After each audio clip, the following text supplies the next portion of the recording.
Yes, Lord. I'm grateful for everybody that came to support me also. I really Amen. Amen. So, I was given the book of Luke. All right. It's a big book. I guess this is my first time doing like a real deep study in this book. I've done like, read the Bible in 90 days type of thing, but I never actually really studied Luke. So a lot of what I learned about Luke being a doctor and, really didn't really know that he didn't really witness Jesus like that. He was what I call a reporter. His role was to get to all the people that he knew that still lives, that had witnessed Jesus in person, and he wanted to make that account of all the things that they experienced, and not just to make that account of all these events that Jesus did and all that, but he really wanted to get the heart of God out to the people. Amen. So, I'm going to come from this chapter, Luke 12. So if you want to pull that up. I'm going to jump a little bit because I don't want to take too much time. So we'll start at Luke 12, start at verse 35. If you need some time, let me know. If you're good, say go on. Go on. Amen. So 35 says, be dressed, ready for service, and keep your lamps burning. Like servants waiting for their master to return from a wedding banquet. Right. So that when he comes and knocks, they can immediately open the door for him. Then we're going to jump down to 42. The Lord answered, who then is the faithful and wise manager whom the master puts in charge of his servants to give them their food allowance at the proper time? It will be good for that servant whom the master finds doing so when he returns. Truly I tell you, he will put him in charge of all his possessions. But suppose the servant says to himself, my master is taking a long time in coming. And he then begins to beat the other servants, both men and women, and to eat and drink and get drunk. The master of that servant will come on a day when he does not expect him, at an hour he is not aware of. He will cut him to pieces and assign him a place with the unbelievers. The servant who knows the master's will and does not get ready or does not do what the master wants will be beaten with many blows. But the one who does not know and does things deserving punishment will be beaten with few blows. From everyone who has been given much, much will be demanded. And from the one who has been entrusted with much, much more will be asked. All right. You may be seated. Thank y'all. Amen. Praying in the spirit when I'm this. Thank you for my sister that just spoke, even though it was out of the order. That was right where I was going. Thank you for starting that off. A lot of what I was reading in Luke was, him talking about Jesus, and in where I'm coming from, right before that, so between chapters 1 and 10, is a lot of Jesus doing some mission work. It's him out there helping people, helping the poor, helping a lot of people that people count out, in discount and things like that. And it's also Jesus building his disciples.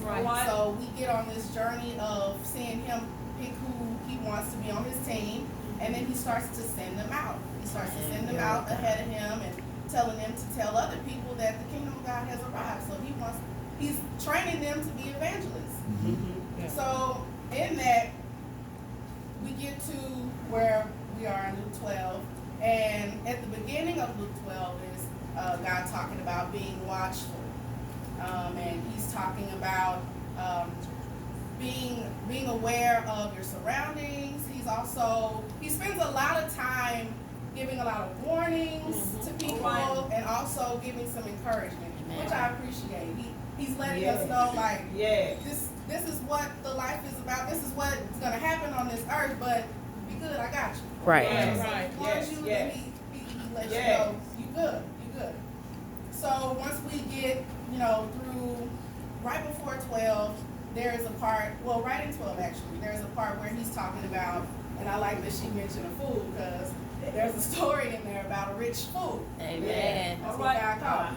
And he had all this, he was a harvester, so he had a lot of crops. He had all this, profit, surplus from the things that he was planting and everything, and he was enjoying it. He was sitting, chilling, and he looking around like, man, I got a lot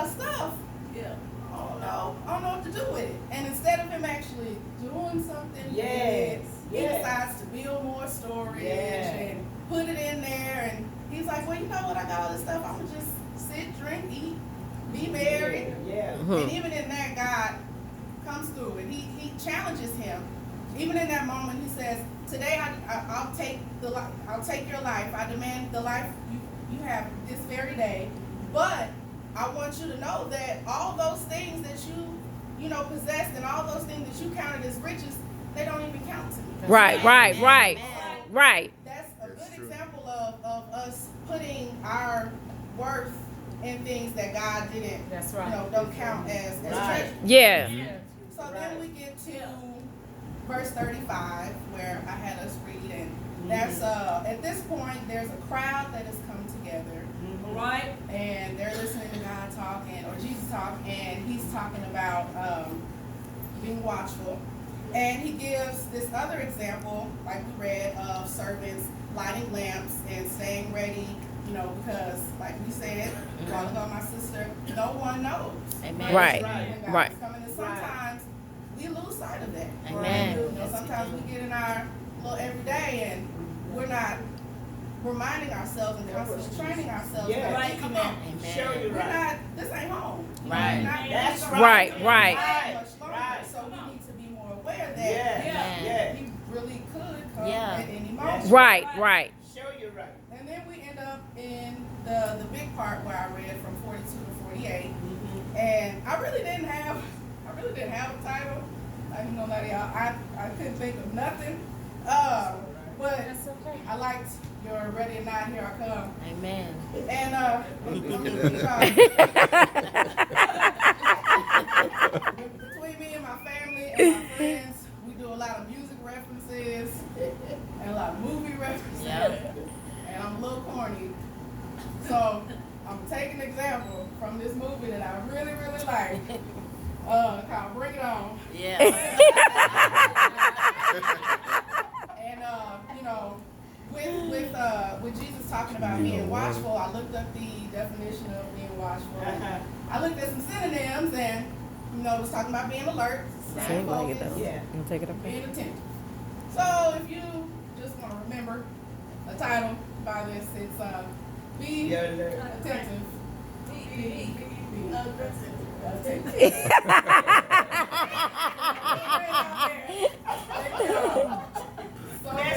That's good. So That's good.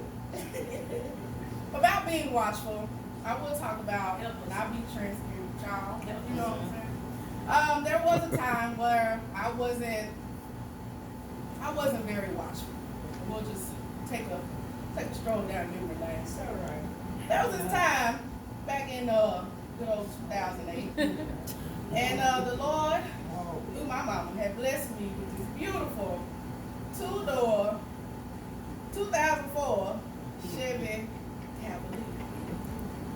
I was cool, had to ride. I was going to college. That was my graduation gift, so I was really excited. So I was one of them kids on campus with a car, you know what I'm saying? So my roommate was someone I went to high school with, so we were coming from our hometown, headed back to the campus, University of North Texas. Hallelujah, it's the best college in the world. Thank you, Jesus. For those who didn't know. But on our way back, I got the music up and we enjoying each other's time, and of course she gets a call, and I'm real respectful. I turn the radio down if you get a call so you can hear who you're talking to. And so she's talking, and I feel like I'm a pretty good driver. I'm looking over here, looking over there. So I was like, I need to get over. I get over. And this real big old fast 18-wheeler. Maybe on that side. And he hit me right where the side mirror was, so it pops my door open. She's screaming, she gone. She over there, she hysterical. And I'm just like, my hands are frozen. Because the door opens, I can see the road just doing this, because we start spinning. We spinning. We spin like 3 good times until now we're facing oncoming traffic. Then this black car hits us head on. She flips once, twice. It was a mom and some kids. Thank God they were okay. Because of that head on, we spin one more time, and somehow we just scooted over to the shoulder. Thank the Lord. We came out okay. But in that experience, in me not truly being watchful, All right. I put myself in harm's way, Yeah. and I put someone else in Yeah. harm's way. Somebody that was connected to me, somebody that was in the same boat as me, Yeah. somebody riding with me.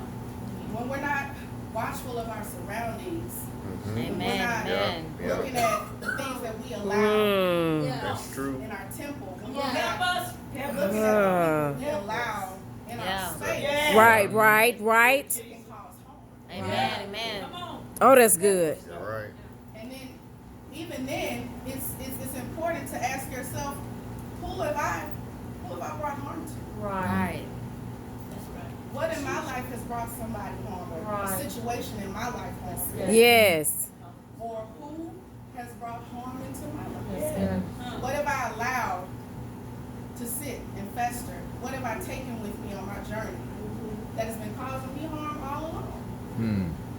There's a passage in there in 12 where Jesus mentioned a master that left, and he left a servant in charge of, the other servants.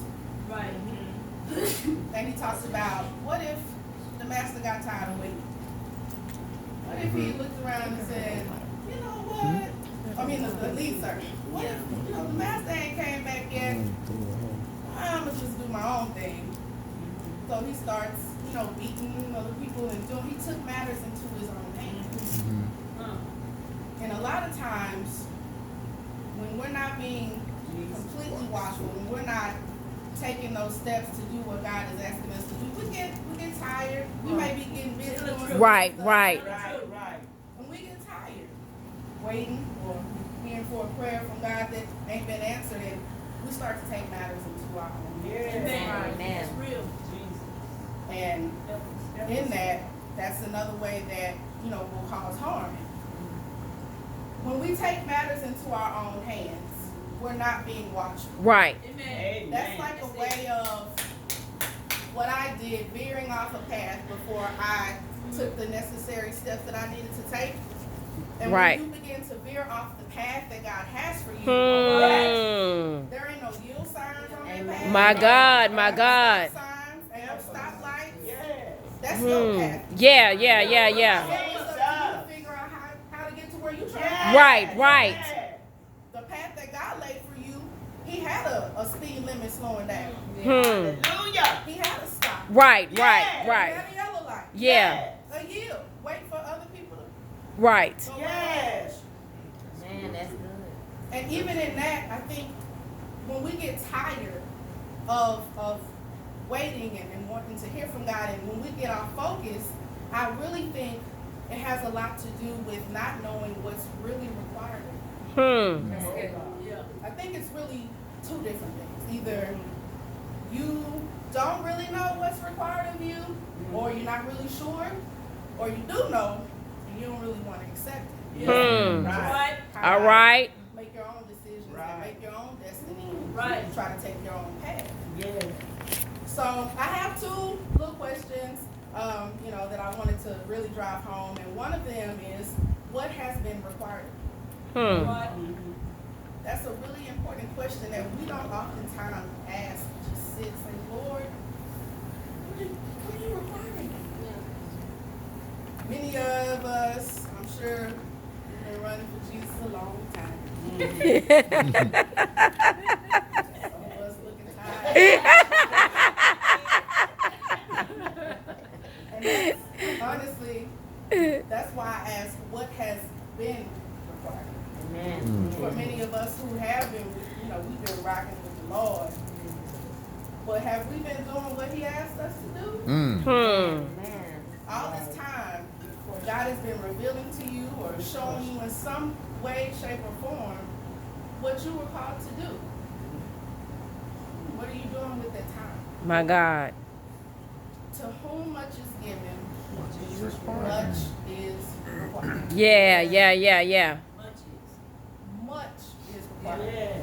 This would, to me, hearing that passage, that makes me ask, what do I have? What do you have? What has God given you? What has He gifted you? What are your gifts?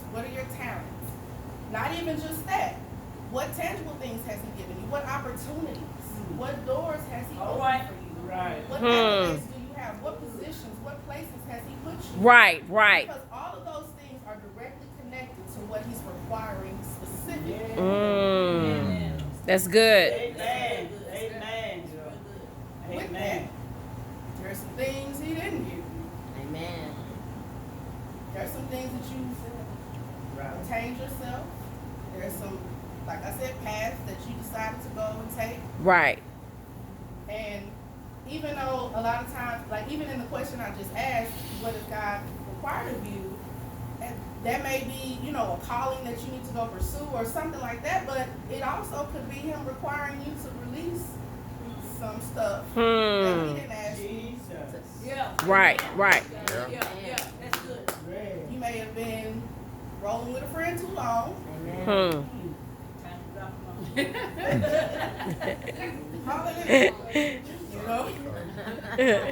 Or you just pursuing things that honestly you may really be passionate about, and God is still saying, that's not my desire. Yeah. Right, right. That's not what And I'm gonna be I want. real 100 with y'all. I ain't wanna do this today.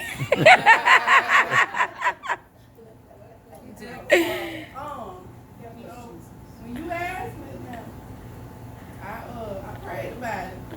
And I really didn't hear much, and I was just like, Lord, in my mind, honestly, I was trying to analyze it, but I was like, how do you really say no to somebody who said, God told me? I didn't really know how to answer that, so I didn't know, like, if I told her no, would that go through? I ain't want them kind of problems, so I said, yeah.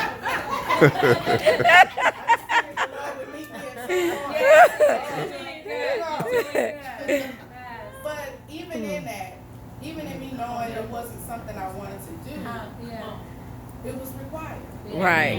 Amen. Amen. That's good.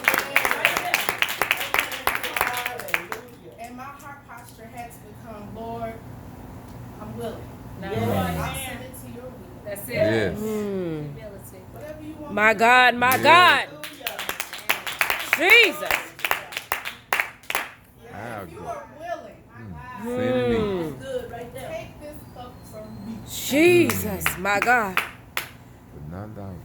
But not my will. Sound like somebody, he didn't want to do something right there and there. Jesus, he knew a lot about doing something that you really want to do. But that there was a requirement that was deeper than you, that was bigger That's than right. you. Right. That wasn't really nothing about you. Right. So then he moved on to yet, not my, My will. Hmm. Hmm. Your will be done. Amen. That's good. Thank you, Lord. Amen. Just really glad. Good. Amen. Amen. So in that, you know, Good word. knowing what's required of you Good word. and then beginning to submit to that will of God and examining your life, my next question is, you know what's required of you, what are you busy doing about it? Good. Are you busy doing a bunch of things that don't really contribute to what God is requiring of you? Does the sum total of your life right now equal out to be more of what you desired for yourself or what God has desired to do through you? Come on. That's an important thing to ask yourself Yes. often. Yes. Because it is so easy to get caught up in an everyday routine. It really is. And even in the passage that I read about a servant who was put in charge by a headmaster. And honestly, I mean, that was really a test to see what you was going to do when the master leaves. Right. Right. He gave him a requirement. That requirement was to give the other servants their food allowance at the right time. So even even in that, God has given everybody a part. That's right. Yes. He said that in His Word. He gave examples. He gave warnings. He gave encouragement. Yes. But you want to examine your days. Sometimes we put it in the back of our minds like, Jesus coming. There He is. But I remember them days where we in church and they talking about rapture practice. Y'all was ready to go and jump up. See? But you want to examine each day. Man. Yeah. God said, I gave you this day. Right. Jesus. I didn't give you this day to get this day by and Right. pass on to the next. My God, my God. You know, I have this coworker. Every day we come into work. Every day we come into work, y'all. She'll sit down, she'll clock in. She'll be like, all right, y'all, let's get this over with. And we laugh, you know, but this past week, it started to stick out to me more and more. She's like, y'all, let's get this day over with. And I was like, girl, the day just started. And she was like, girl, no, I mean, like, this part of the day, let's get this work day. I'm like, but you here more than anywhere else. You get this day over with. What did you do? You know what I mean? Sometimes we get in our minds the events that we got coming up. So we just trying to get through the week so we get to this event. We just trying to get through, you know, let me go take That's good. let me take care of these kids, let me go do this, let me just get through this day. But what substance can God take out of the day that He gave you and stored in heaven? Woo. Help us, Jesus. My What God. you did today that will just stay here Yeah. on earth. Mm. So that's really what I want to drive home today. Just those two big questions, those two main questions. What has been required of you, Yeah. and what are you busy doing? Hmm. That's good. Amen.